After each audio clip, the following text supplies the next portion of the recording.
first set your expectations right, but focus on small wins, because maybe this week you get 100 impressions, next week you get 150, or a single post that finally gets 2 replies while the others received no feedback at all. Hi, everyone. Welcome back to another episode of Ship It and Sip It. I'm excited to bring you my first interview of 2024, and that is with a content creator from Italy named Alberto Cabas Vidani. Alberto's been a writer, a podcaster, a blogger, an all-around content creator on the internet over the last decade plus. He started out writing a photography blog in Italian for the Italian market, and now has transitioned to being a prolific writer on Medium, and is also going to launch his own blog soon. I wanted to talk with Alberto because he posted on X a little bit ago about an experiment he made with using X as a home for his long form content. That didn't work out for him as a profile with not so many followers, but the reflection posts that he made about it did gain him quite a bit of engagement and new followers, myself included. So I reached out to Alberto to have this conversation about his reflections on creating content on the internet over the last decade, his backstory as a computer science PhD, and why he enjoys writing content more than writing code. And we also touch on his experience selecting platforms for that content, his experience writing on Medium over the years, how the algorithm there treats authors like himself, how the payment system works now, how it's changed over time.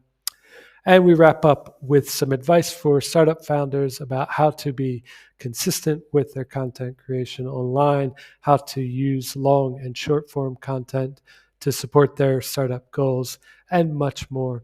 Alberto's perspective is very positive in regards to growing your following, posting through the sort of growing pains of not getting a lot of engagement as an online creator, and much more. So I hope you really enjoy the show. I had a great time talking with Alberto. Let's get into it. Alberto, thanks for joining as our first guest of 2024. Great. Thanks for having me. Right. And I'm excited to talk to you because you seem to have a very interesting background, and you're also a prolific content creator. And we're going to get into all of that in today's show. Alberto has made the program called the Unstoppable Creator System, which I encourage any of you to check out if you're more interested in writing long and short form content on the internet. So to start out, Alberto, what's your next blog post going to be about, and who should read it? My next blog post, I'm writing. I'm writing about my last, my recent experiment on Twitter, on X. For I think 23 days, I published a long form post every day. The results were not as expected. I learned some useful things, but the experiment didn't go well. I'm writing an article about that. It will be on my Medium profile, I think, in the next week or so. Yeah, and coincidentally enough, I think your post on X about how the experiment went was the one that I found was your Yeah, I first guess post so. that I saw on my feed. So I guess in the end, it did bring you some new attention, even though the Exactly. experiment might have failed. Well, that was one of the reasons I wanted to talk to you. We're always eager to talk to people who are running experiments and trying to figure out how to build, write, publish better as online creators. So in today's show, we're going to talk about your background in computer science. You got a PhD in that, and now you're a content creator. So that raises a few questions. Your transition from creating content in Italian for the local Italian market into creating in English for the global market. How you think about platform selection. As you've already said, you've done experiments on X. you write on Medium. I'm always curious about that. And then finally, some advice you have for founders or other folks who want to start publishing more on the internet. So let's dive into your background a little bit. You have a Yeah. computer science PhD, but you're writing English blog posts instead of writing code, or maybe you do both. What was that transition like? And share as much of your history as you'd like with us. Yeah, I studied computer science in Italy because for me it was a natural, a natural choice. I fell in love with computers in the 90s. I like the idea of bringing something to life that is writing code or writing programs that people can use. I studied computer science, but I studied here in Italy. It was more mathematics, theoretical mathematics than writing code. But as I was researching and writing my thesis, I fell in love with the research process and also with the specific topic. It was a human computer interaction. But after a year and a half, I was disillusioned.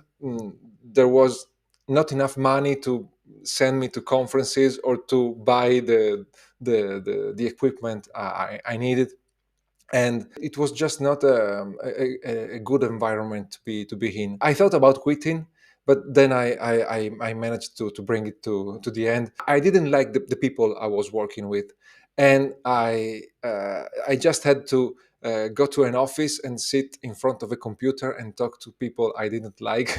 So I just started thinking, okay, maybe there's some way to work from home, because if I have to if I have to take my car and be with people I don't like, I'd rather do it from home.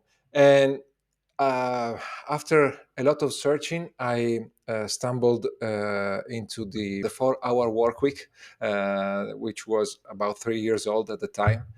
And so I learned about lifestyle design and growing online businesses. And then there was a lot of additional searching. And I found the professional bloggers, they called themselves at the time, which they were bloggers that sold PDFs and affiliate did affiliate marketing. And in particular, I was learning about photography at the time, and there was this site called the Digital Photography School, which was founded by the owner of ProBlogger, which was a site about pro blogging.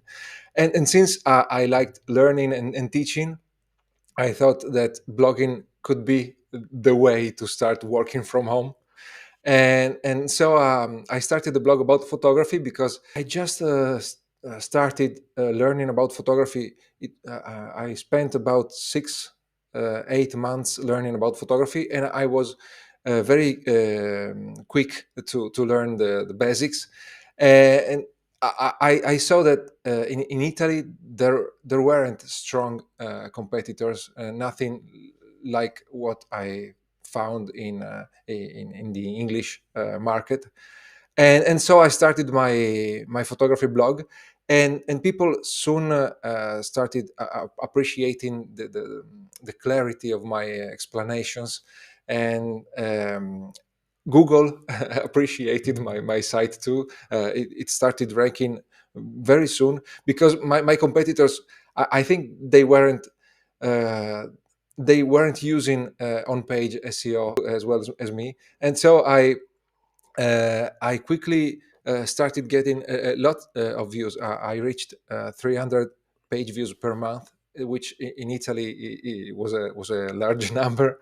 And I started selling PDFs, ebooks, guides about photography, translating other guides, and monetizing through affiliate marketing, building my email list. This was my first site. It grew quickly in earnings. Then I started losing passion about the topic, and I started thinking about creating a podcast interviewing digital entrepreneurs. In Italy, there wasn't a podcast about that. I think it was 2013.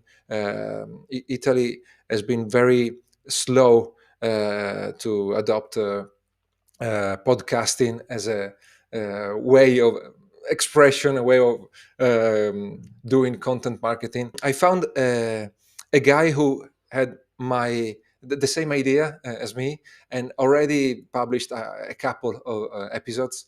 I thought, okay, the market is too small, and I'd like to try to work with another person. And I contacted him, and we started collaborating on the site on the project in 2014, and we are still working together part time Uh-huh. on that business, because both of us have started in the doing different things in the English speaking market, Oh, cool. So you have and so you have a yeah. podcast as well? No.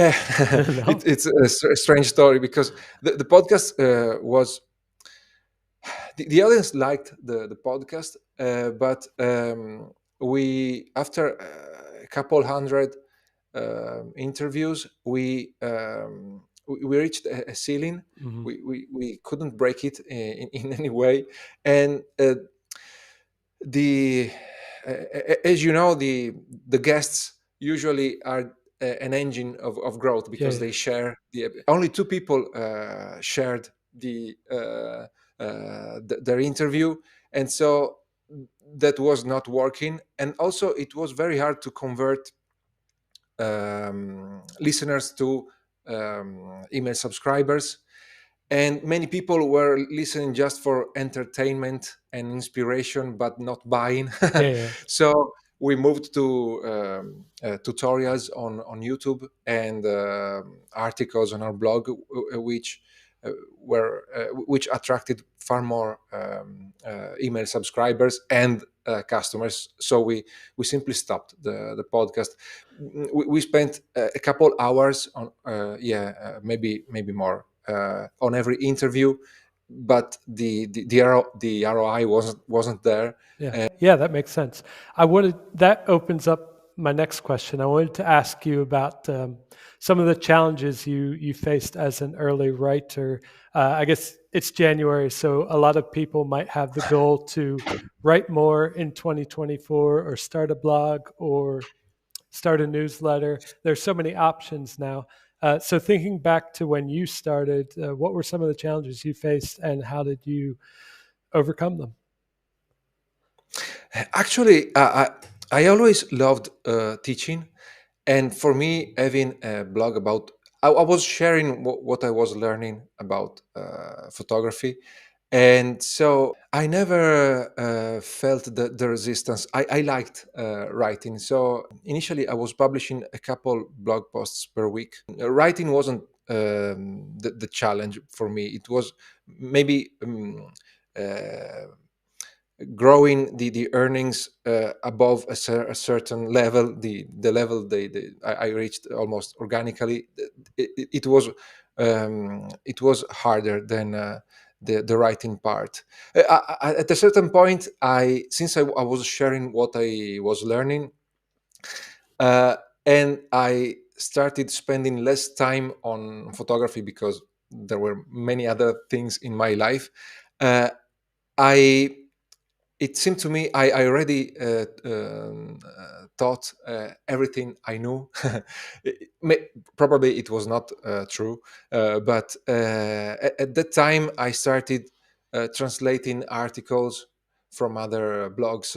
I tried to involve other photographers, but maybe I could have just be less. Uh, uh, be be easier on myself, and maybe just write about my experiences, and not thinking that every article should be a book chapter Uh-huh. with never a lesson I never shared before. Yeah, well, that's a good lesson in itself. Just don't hold yourself to a ridiculously high standard for every Yeah. blog post, I guess. All right. Well, I'm curious now, since you have been writing online for over a decade, it seems at least. What tools do you use now to publish and write and distribute your content? There's so many writing tools for creators out there now. What's in Yeah. your Uh, stack? Now in Italian, I'm doing mainly videos, but in English, I'm only writing. Now I use Notion as the center of every of everything I do regarding content, and I save there my ideas. I track the progress of every article. I try to relate my ideas in a Zettelkasten database, and I write in Notion because I like the editor. I like the shortcuts you can use. I save in a single page the outline and the draft, but I can collapse them using the Notion blocks, and and also I like to have an archive of content that is independent of any platform, Hmm. and if I want to republish the same article anywhere, I take it from Notion. I don't have to take it from a platform and remove the formatting or maybe lose the article because the platform goes offline. I don't know.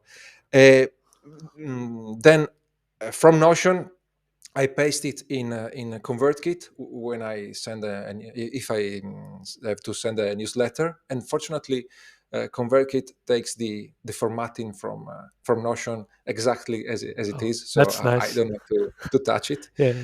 And the other my main platform in the last 18 months have been medium.com, and so some articles go there. I have to fix some formatting and re-add the images are not copied from Notion to Medium. Right.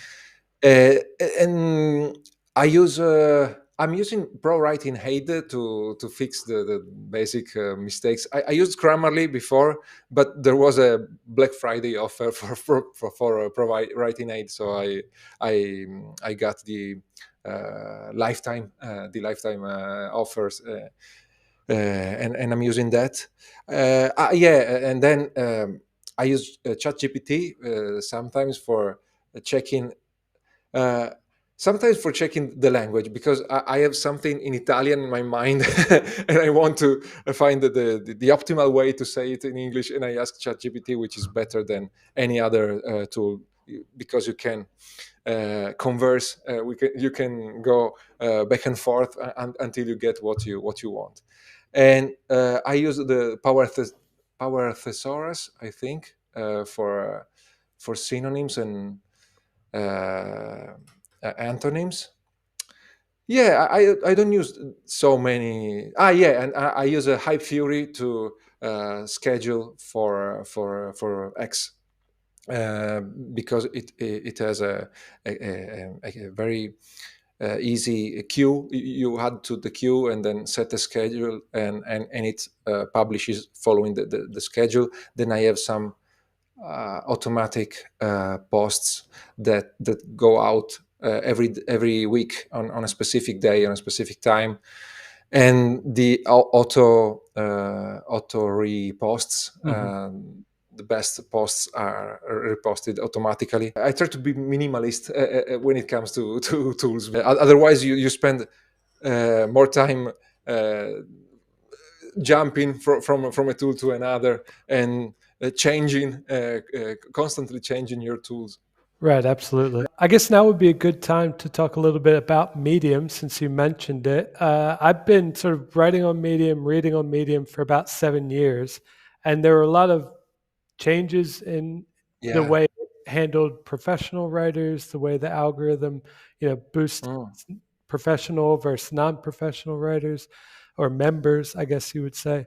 and a lot of different opinions about sort of their incentive structure and the payouts uh, over those Yes. 7 years. So, how did you end up there? Do you like it? And what lessons might you have for people who are thinking about publishing there? Yeah, so when I started in English, I excluded video. I could only write, publish written content because I needed time to edit it and fix the language. I already knew about Medium. I had been reading on the platform for about a couple years, and I always published long form content. So I liked the idea to try Twitter. That was still Twitter at the time, and but I also liked the idea of a platform for long form content with the possibility to earn through the partner program. uh, uh, I already had success in Italian with SEO, but I knew that SEO takes 12 months to start showing some result. And instead, Medium is in part is like a social media platform because it has its own audience and its own algorithm. So you can grow more quickly on Medium using their algorithm. So I started there, and it was good in the beginning because I was accepted by their publications, by the largest publications in my niches. Self improve. I was writing about self improvement and online businesses, the two topics I was most passionate about. I got into the largest publications in these areas, and I was growing, and my views were growing, and my earnings were growing. I was also collecting a few email subscribers in the process. But in last year, in 2023, uh, they usually go through a drastic change every couple years. They changed the CEO in 2022, and in 2023 they introduced the boost, which is a human curation mechanism, which isn't a good idea for me because it brings back gatekeepers that we should have removed on the web. And also, they are not the boost works this way. There are some boost nominators who have been selected by the Medium staff that can nominate a limited number of articles for the boost every month. And then there are the curators that can approve or reject the nominations.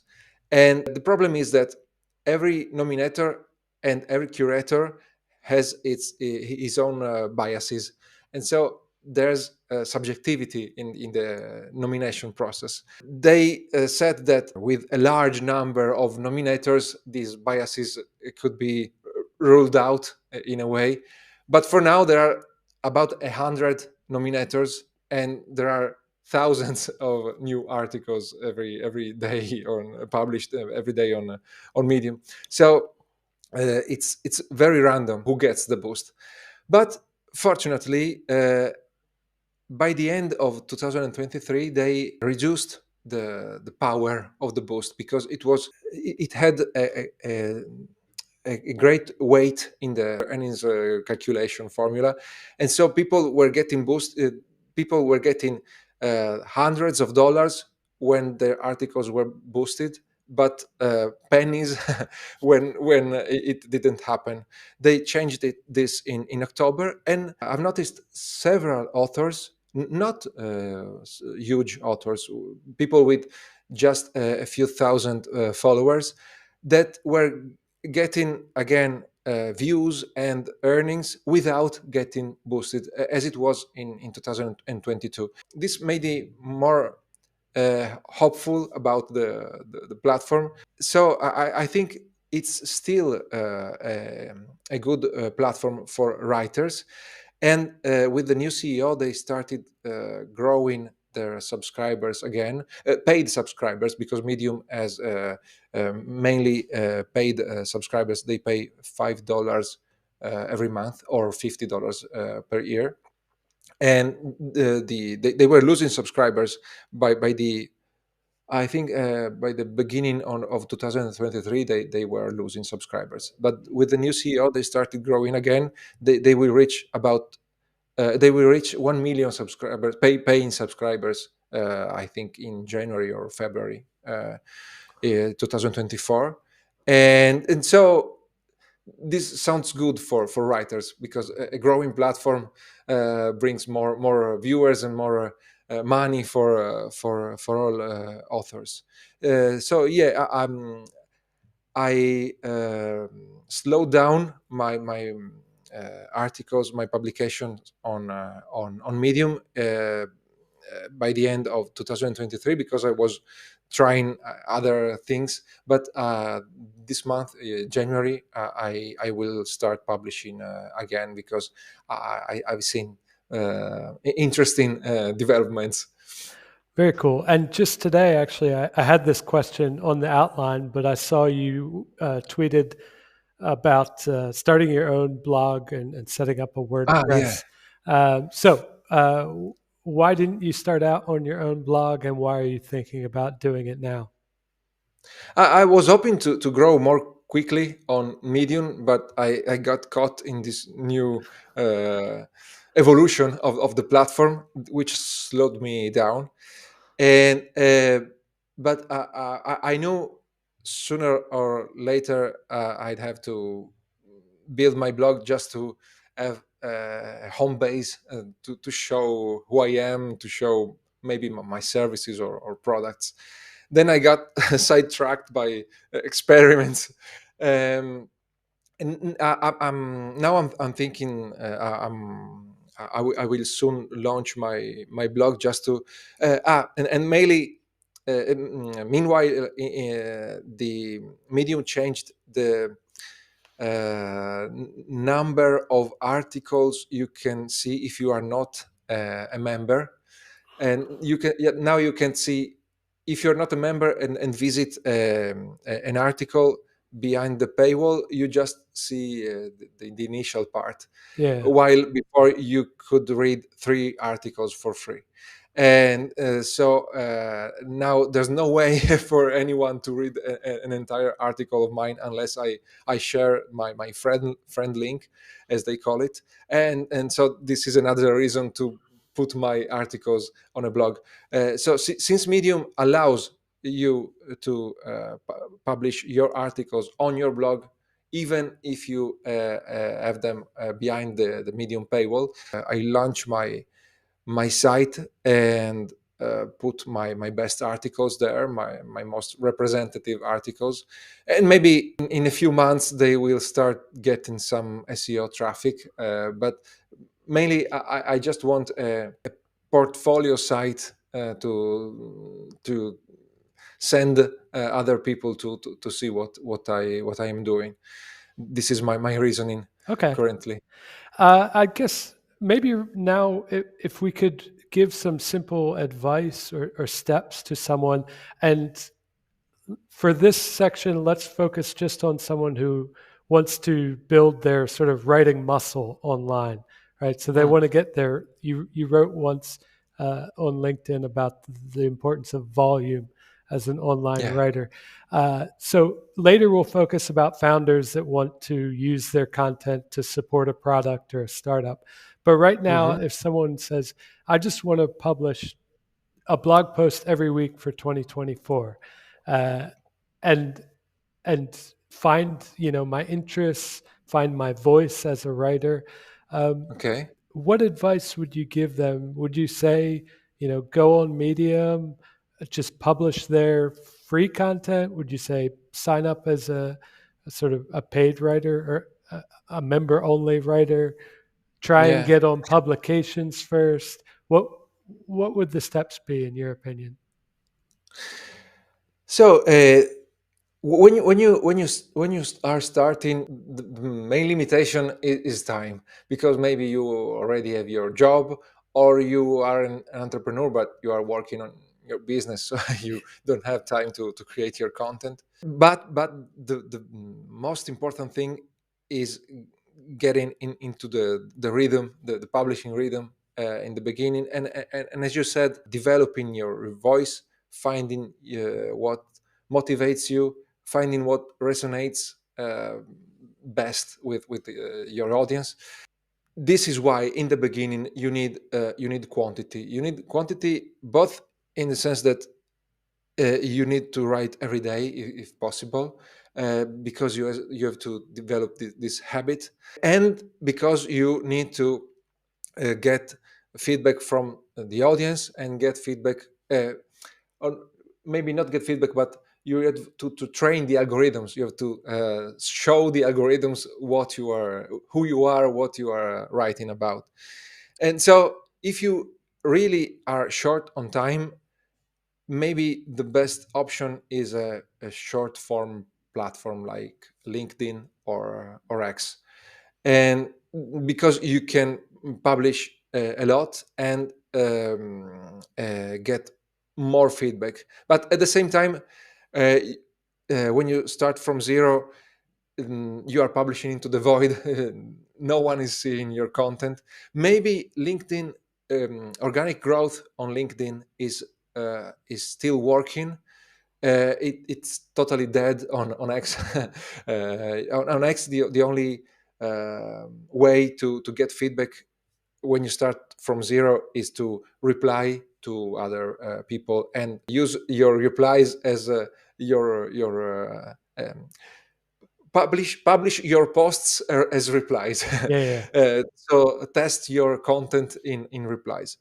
If you are very short on time, you should try LinkedIn or X, depending on what do you want to talk about. Hmm. And I'd recommend Medium instead of your blog, because there is an audience on Medium which can uh, discover your writing based on the algorithm. Every author, even when you have zero followers, can be boosted, and if you are lucky and get boosted, you may get hundreds, thousands of views on an article, even if you have 10 followers.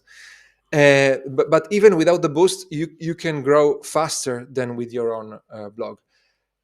The problem is that you have to write 4 to 6 minutes articles on Medium. So if you have no training as a writer, if you have no experience, maybe some people end up spending days on a 4 6 minutes article. So you should try Medium only if long form writing.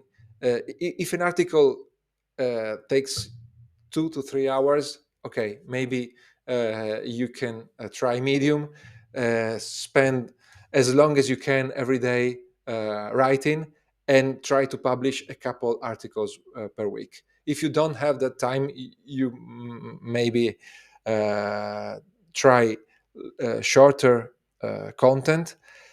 And when you refine your topics, and when you know that some ideas work better than others, maybe you can expand them on your blog or on Medium. Then there's Substack. Everyone is talking about Substack now.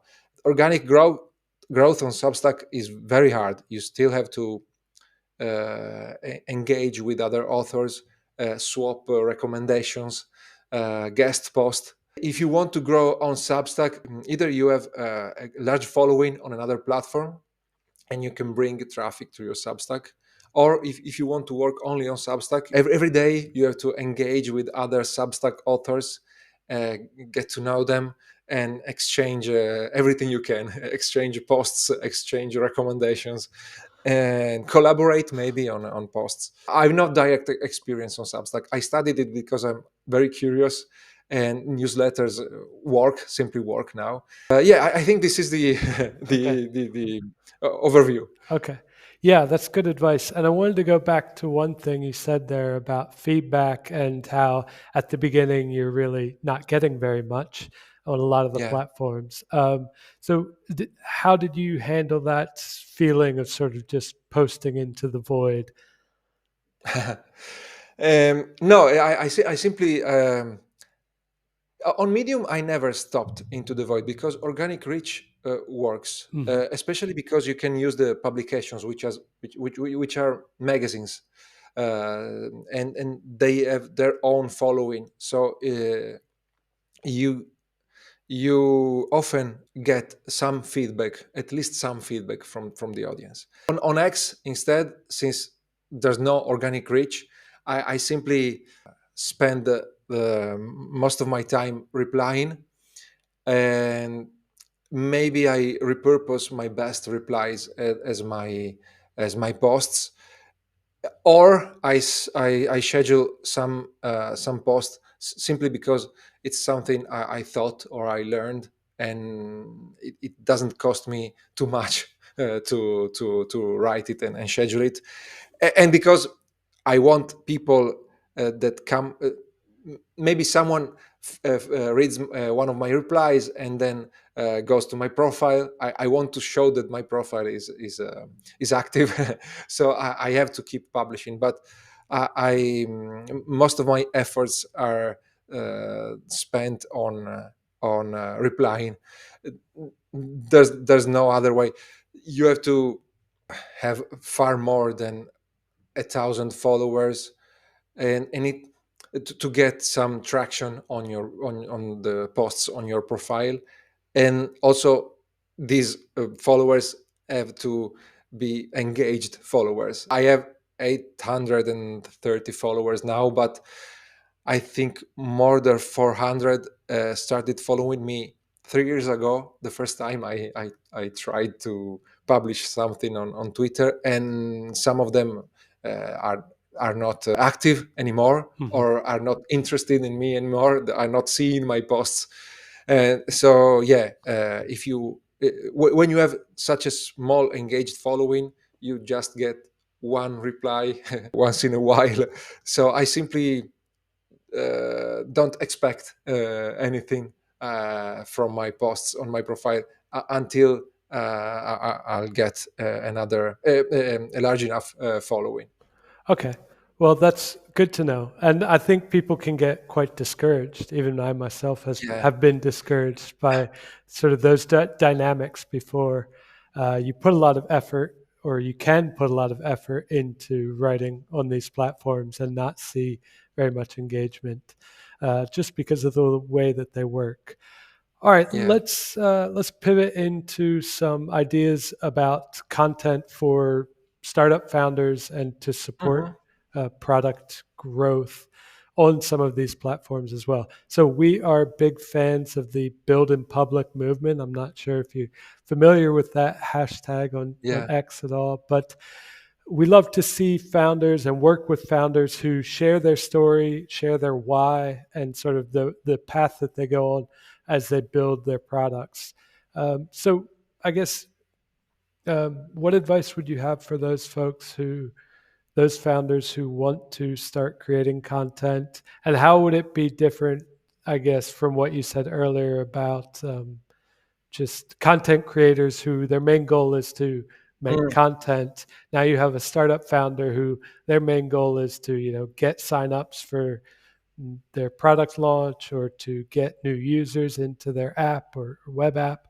Is there a difference there in how they might write or publish their writing? So I think building public is not just a trend or a fancy hashtag. I started following Kevon Chung, um, one of the prophets of building public, when he published his first guide. I think it was 2020 or 2021. But then I left Twitter, so I did not practice, and I was not publishing in English at the time. I just tried Twitter for a while, then I didn't have enough time. Recently, I started documenting my activity more on X.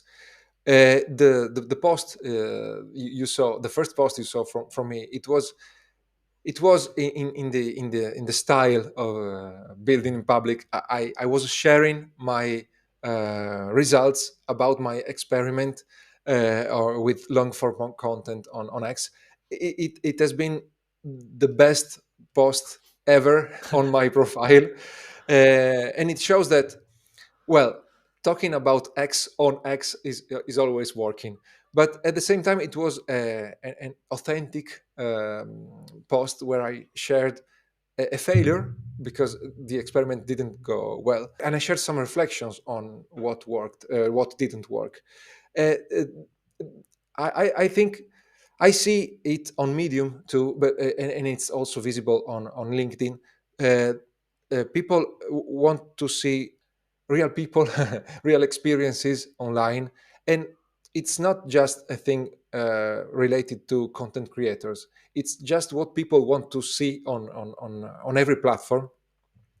And this is great because it makes our life a little easier, because when you have to talk about your experiences, uh, you have endless ideas, and it's also easier to tell your stories or share your learnings. It may be harder because maybe you are a very very shy person like me, but once you get some repetitions, it becomes more natural, and then you see people that usually cheer for you. The trolls are a small minority, so they cheer for you when you share a win, they cheer for you when you share a failure, so it makes social media more pleasant. And I'm talking about this because I think this is also the best way to create content for entrepreneurs, startuppers. If you are into your business, you are doing and thinking and learning exciting things probably every day, especially if you're a startup and every day is a new there's a new challenge. And the great challenge is finding time to uh, first to notice what's happening, what's interesting in your 48 hours day, what could be interesting for your audience. First, you need time and presence and awareness to find these things.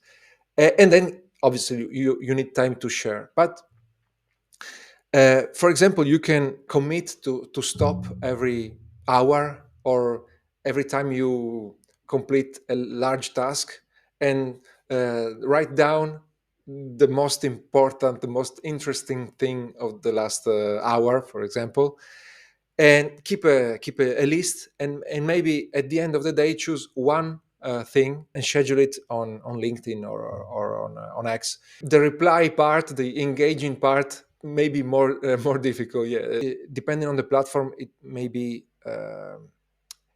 mandatory, but you can just maybe spend 15 minutes at the beginning of each day engaging to attract people to your profile, Yeah. and maybe 15 minutes at the end of the day to go through the list of the um interesting moments of your day, and share just one thing to start. It depends on how much time you have, but it's an asset you build. In any case, I'd go for short form content. Now on X, some people say that video is becoming to work, and maybe you can share a short video instead of a short text if it's easier for you, because maybe you just look at your smartphone and talk to your smartphone, and record or record the screencast, a Loom, Yeah. quickly, and share your latest developments. I think this is the most efficient way to build content, and fortunately it is what the audiences look for. And when they start resonating with you, they may give you feedback, first of all, Hmm. when you share your new features or your new landing page Mhm. or your pricing scheme. Maybe they give you feedback and then they get involved into your product or service or anything you're building, and this makes them more willing to convert when you have something to sell. For sure, for sure. Yeah, I think the community of sort of indie hackers and building Yeah. public founders is really supportive. Hmm. If and it's a place where I think you can get that engagement, even if you have a very small profile, depending Yeah. on your idea, of course, and how well you share it with the world, or how cool your videos are from your smartphone. You can sort of get outsized returns compared to your profile size. I think Yeah. that's an interesting opportunity. But I've also seen quite a few founders that get really into it. They're sharing sort of everyday updates in this community, and then after a couple of weeks or a month, they fall off, they disappear. Uh, and then they might have a launch coming up, so they come back. They say, "Oh, Mm. I forgot to post for 2 months, but I'm back, guys." Um, time is a real issue for all of us, but startup founders especially. What advice would you give to them about sort of making it more consistent? And what are the risks of that, of sort of going dark on socials? Obviously, the algorithm doesn't like it, right? No, well, that is easy. If you disappear, the algorithm forgets you, your audience forgets you. It simply doesn't work. You've wasted all the time you spent before before disappearing. The content game is a long term game. On any platform, you may get lucky, and one in a million gets lucky and starts using a platform at the right time and gets an algorithmic push, but it's very very rare. It's almost impossible. uh, you have to think that to be successful with content, you need months. On any platform you need at least months of consistent publication. So on Medium, it may mean about two long articles per week. On X, it means engaging every day and posting at least one post every day to keep your profile alive. And as far as I know, TikTok also needs a lot of videos. YouTube maybe just needs a video per week, but still you need months to see some traction to survive the initial void, the initial silence from your audience. First, there is engaging with other profiles, as I told earlier, which works on Medium, works on LinkedIn, works on X for sure. And I think it's not working on Instagram. On Instagram, comments are used in a different way Yeah, yeah. than X or LinkedIn. And there's that, because you can see you can get good feedback on your replies, good engagement on your replies while your profile is almost dead, but are still you are seeing something. And then you have to focus on small wins, and at the same time reduce your expectations. So you can't think that after 1 week you have exploded. You have found some post formats or topics that surely works. You need far more time. So first, set your expectations right, but focus on small wins, because maybe this week you get 100 impressions, next week you get 150, or a single post that finally gets 2 replies while the others received no feedback at all. If you see these small wins, these small improvements, every week, not every day probably, but every week you see something. I got into the habit of saving them. Every time I get some achievement, even if it's small, relative to what I'm doing, I save it in a Notion gallery, and saving it makes me more aware, Right. because I'm used to downplay my achievements. I've been doing it for all my life, and so instead, by saving them, I remember them, and I can say, yeah, maybe I did something good this week. And if you do this, and you see the achievements growing, the size and the number of the achievements growing, it's easier to survive this hard slog that is the starting content in the beginning. Yeah, and focus on a single platform, because if you try to grow on more than one platform, unless you are doing it full time, which is not the case, Right. if you focus on more than one platform, growth is even slower, and you go nowhere Right. for weeks or months. Yeah, Hmm.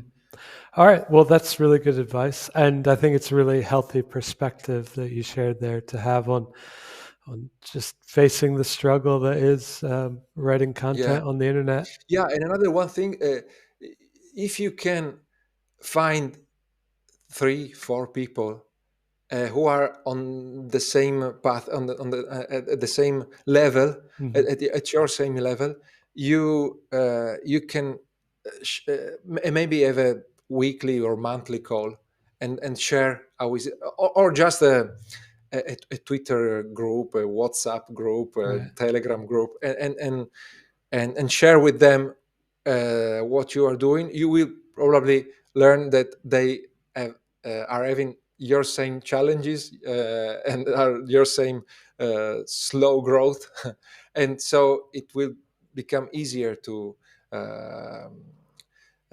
face the lack of feedback every day, because you just see that other people are having the same challenges. For sure. Yeah, definitely. It's easier with the group. You got to find your tribe to sort of all get there together. All right.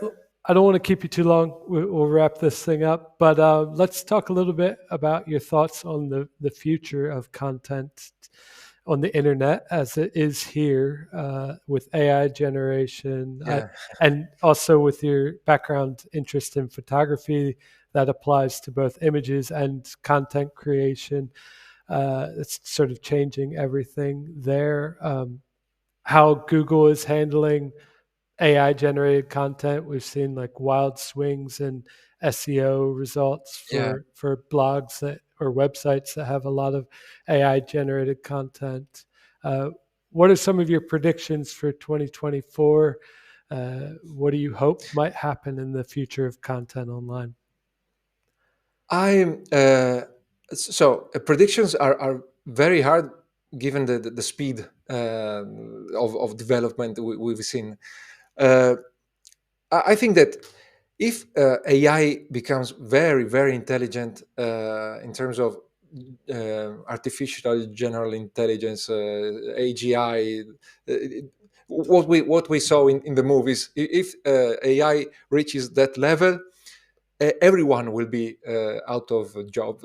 Everyone will lose his job, and society will have to be restructured completely. So it's not something we have to worry about. I think it's out of our control for now, and we know, and we don't know if it will happen, and when. As regards written content, I used ChatGPT. It's obvious that when you use ChatGPT to, or the competitors, to write something, it's not an article I want to read. And you see, if you read the most successful authors on Substack, on Medium, on their own blogs, you like their style, their stories maybe, or their in-depth knowledge, which is something that AI can't replicate. And I also there's been a trend in the last few years, and I think it accelerated in 2023. People want more personal and authentic content, and they want to know it is authentic.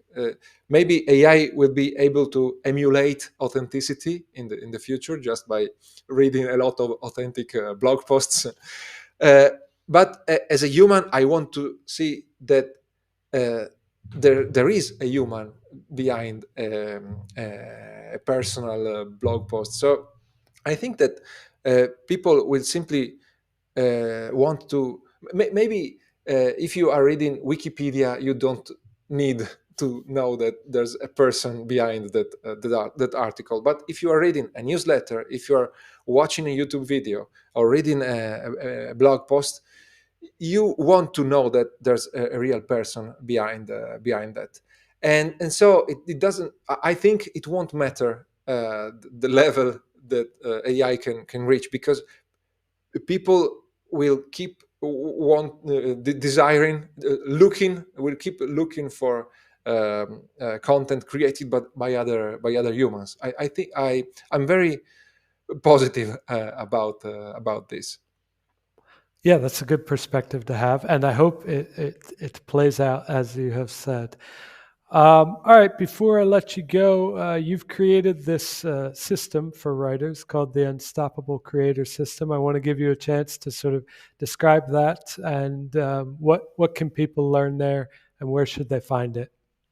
Yeah, it's a free course which includes also a Notion database, which is the it's a Kanban more than the database, which models the process I use. I've been using for years for my YouTube videos and for my articles. So the free course teaches you the first principles of content creation to become a consistent creator independently of the time you have available. And the Notion template helps you create a workflow that keeps you organized and keeps you publishing content with a good rhythm.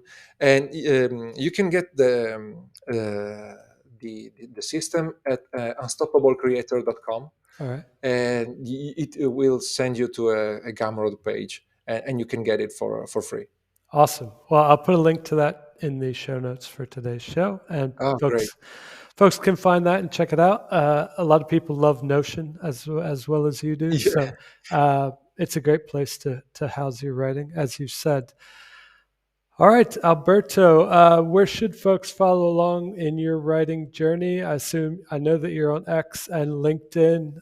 Anywhere else that folks should find you?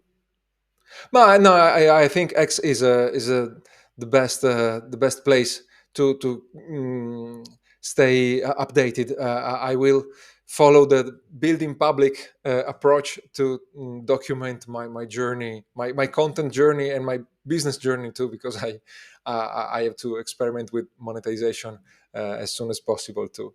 Awesome. Well, I will keep an eye on your experiments, and I hope they go well. And if they don't go well, at least the reflection post about how they Yeah, didn't go well will absolutely. find you some new followers and some more folks who are going through the same thing. So, Alberto, thank you so much for your time. It's been a Thank you. pleasure to Thank you talk with you. for me too. Bye. Bye. All right.